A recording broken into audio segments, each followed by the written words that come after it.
Hello students, હું છું હિરેન રાજ્યગુરુ અને આજે આપણે જોવાનું છે બીકોમ સેમ 4નું જે અકાઉન્ટિંગ 2 એમાં આજે આપણે યુનિટ નંબર જે છે ત્રીજું જોઈ રહ્યા છીએ, બરાબર છે, જેનું નામ છે કરારના હિસાબો. આજે આપણે એમાં જે ક્વેશ્ચન નંબર 5 સૌરાષ્ટ્ર યુનિવર્સિટીનો છે 5 માર્ક્સનો સમ એ પૂછેલો છે એ જોવાનો છે, બરાબર છે. તો શું કહેવા માગે છે તો કે નીચેની માહિતી ઉપલબ્ધ છે. કરાર કિંમત આપી છે, આપણને કુલ થયેલા ખર્ચા આપ્યા છે, મળેલ રોકડ પ્રમાણિત કામના 80%, 12 લાખ અને કરારનો નફો 25% આપેલો છે ને બિન પ્રમાણિત કામની પડતર શોધો. બરાબર, એકદમ ઇઝી દાખલો છે, એકદમ બેઝ દાખલો છે, બરાબર છે. થોડુંક આપણને નોલેજ હોય તો પ્રશ્ન થશે નહીં. આમાં આપણને નફો આપ્યો છે કરારનો, કરાર કિંમત ને કરાર ખર્ચા. કરાર કિંમતનું આમ કંઈ કામ નથી, પણ કરારના ખર્ચા કીધા છે અને મળેલ રોકડનું પ્રમાણિત કામના 80% છે એમ કીધું છે, બરાબર. તો આપણે એક નાનકડો કરાર ખાતું બનાવી લઈએ, બરાબર છે, જેમાં આપણે બિન પ્રમાણિત કામની પડતર શોધી શકશું, બરાબર. તો મેં ઓલરેડી કરારનું ખાતું છે એ બનાવી લીધું છે, બરાબર છે. તો ચાલો સ્ટાર્ટ કરીએ. સૌપ્રથમ આપણે કુલ થયેલા ખર્ચા છે તો કરારની ઉધાર બાજુ થયેલા કુલ ખર્ચા આપી દીધા છે આપણને 12,50,000. તો અહીંયા 12,50,000. પછી મળેલ રોકડ પ્રમાણિત કામના 80% છે. તો અહીંયા 80 એ 12 લાખ છે, તો 100 એ કેટલા આપણને ખબર જ છે, શોધતા આવડે જ છે. અહીં લખશું આપણે ચાલુ કામ ખાતે, બરાબર, પ્રમાણિત કામ. તો અહીંયા હું થોડુંક તમને ગણતરી કરી દઉં કે ભાઈ પ્રમાણિત કામના 80%, એટલે કે 80% એ મારી પાસે કેટલા છે, 12 લાખ.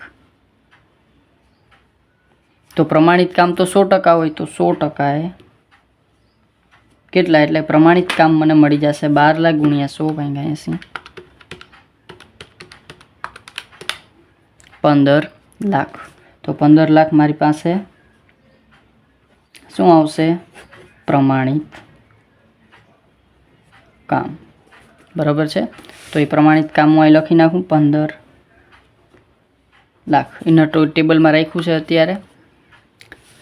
પછી છે કરારનો નફો 25%, પણ કેના 25%, એ કાંઈ ચોખવટ કરી નથી, બરાબર. કરારનો નફો 25% છે, પણ કેના છે, કરાર કિંમતના છે, બરાબર છે. કરાર કિંમતના તો 25% નફો ન હોય, કારણ કે કરાર કિંમતનો આપણે ક્યાંય કરાર ખાતામાં ઉલ્લેખ કરતા નથી, બરાબર. એટલે એનું ક્યાંય હશે નહીં. કુલ ખર્ચાના 25% હોય નહીં. તો આપણે કેના 25%, તો કે પ્રમાણિત કામના 25% આપણને નફો હશે. તો અહીંયા હું લખીશ નફો.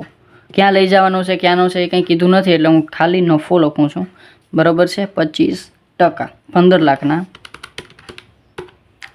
25%, 3,75,000 નફો. અને અહીંયા આપણે પ્રમાણિત કામના 25%, બરાબર. આપણે લખી નાખીએ એટલે જે છે એ થઈ જાય 3,75,000 મારો નફો. હવે મારે છે એ બીજું મને કાંઈ આપ્યું નથી, કરાર કિંમત છે પણ એનું આપણે કાંઈ કામ છે નહીં. હવે મારે શું શોધવાનું છે, તો કે બિન પ્રમાણિત કામ શોધવાનું છે. તો પહેલાં હું કરાર ખાતાને બંધ કરી નાખું, બરાબર છે. તો અહીંયા હું જોઉં તો કરાર ખાતાનું ટોટલ 12,50,000 પ્લસ 3,75,000, તો 16,25,000 જેવું ટોટલ મારી પાસે આવે છે, બરાબર છે. અને અહીંયા મારી પાસે માત્ર શું છે, પ્રમાણિત કામ એક જ છે, આ સિવાય કોઈ પણ જાતની માહિતી મારી પાસે છે નહીં. એટલે મારે પડતર શોધવાની કાંઈ જરૂર નથી. ડાયરેક્ટ મને જે હું 16,25,000 જો હું અહીં લખું તો મારી પાસે જે તફાવત આવે ને, બરાબર, 15 લાખમાંથી હું બાદ કરી નાખું તો આ જે બાકીનો આ 1,25,000 આવ્યો ને, એ મારી પાસે શું આવશે, બિન પ્રમાણિત કામ. મારી પાસે શું આવશે, તો કે બિન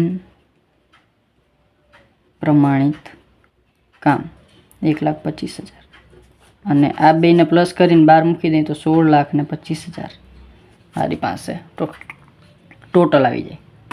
તો આ જ રીતે આપણે છે એ બિન પ્રમાણિત કામ શોધવાનું છે. આમાં છે એ આપણે પડતર જે મળી છે એ પડતર જ છે, બરાબર છે, કારણ કે આ સિવાય આપણે કોઈ પણ જાતની જમા બાજુ આપણને કોઈ પણ જાતની વિગત છે એ આપેલી નથી. એટલે એકદમ ઇઝી અને ટચ દાખલો હતો, બરાબર. બસ આવી ગઈ બિન પ્રમાણિત કામની પડતર, બરાબર, 1,25,000 અને અહીંયા ક્વેશ્ચન માર્ક કરી નાખવાનો, એટલે એમ કે આપણે શોધેલી છે, બરાબર છે. તો અહીંયા 16,25,000 અને બિન પ્રમાણિત કામની પડતર આપણને મળી ગઈ, બરાબર છે. એકદમ ઇઝી દાખલો હતો, બરાબર છે. થોડુંક આપણને નોલેજ હોય, બરાબર છે, ચેપ્ટરનું, તો આપણને પ્રશ્ન થશે નહીં. છતાં તમને કાંઈ પણ જાતનો ડાઉટ રહી જાય તો મને કોમેન્ટમાં પૂછી લેજો, અને જો વિડીયો ગમે તમને ખબર જ છે, લાઇક શેર સબસ્ક્રાઈબ જરૂરથી કરી નાખો, જેથી કરીને આવતા વિડીયોઝ છે તમને સરળતાથી મળતા રહે. Thank you.